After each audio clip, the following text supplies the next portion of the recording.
നല്ല നാടൻ chicken കറിയല്ല, chicken പെരളൻ.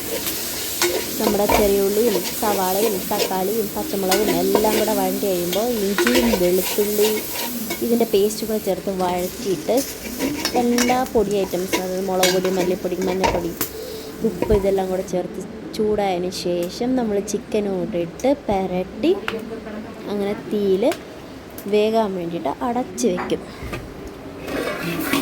നന്നായിട്ട് തിളച്ച് മറിഞ്ഞ് കിടക്കും. കുറച്ച് വെള്ളം ഓൾറെഡി ചേർത്തിട്ടുണ്ട്. അങ്ങനെ അത് നന്നായിട്ട് തിളച്ച് മറിഞ്ഞ് വരുമ്പോൾ കുറച്ചും കൂടെ കറിവേപ്പിലയും പിന്നെ വേണമെങ്കിൽ കുറച്ചും കൂടെ ഗരം മസാലയൊക്കെ ചേർത്തിട്ട് ഒന്നും കൂടെ ഉപ്പൊക്കെ ടെസ്റ്റ് ചെയ്തിട്ട് വേണമെങ്കിൽ ആവശ്യത്തിന് ഉപ്പും ചേർത്ത് നന്നായിട്ട് ഇളക്കി അടച്ച് വെച്ച് വേവിക്കണം. ഈസി ചിക്കൻ കറി ആണെങ്കിലും ഇത് നമ്മുടെ വിറകടുപ്പിലുണ്ടാക്കുമ്പോഴുള്ള ടേസ്റ്റ് ഉണ്ടല്ലോ, അങ്ങനെ ഇരുന്ന് സ്ലോ കുക്കായിട്ട് ഭയങ്കര രസമാണ്.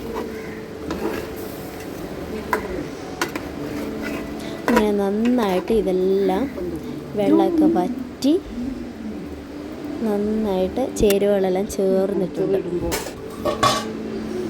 എന്നിട്ട് നമ്മുടെ ചോറിൻ്റെ കൂടെ ഇതും കൂടെ ചേർത്ത് നമ്മൾ കഴിക്കാൻ പോവാം.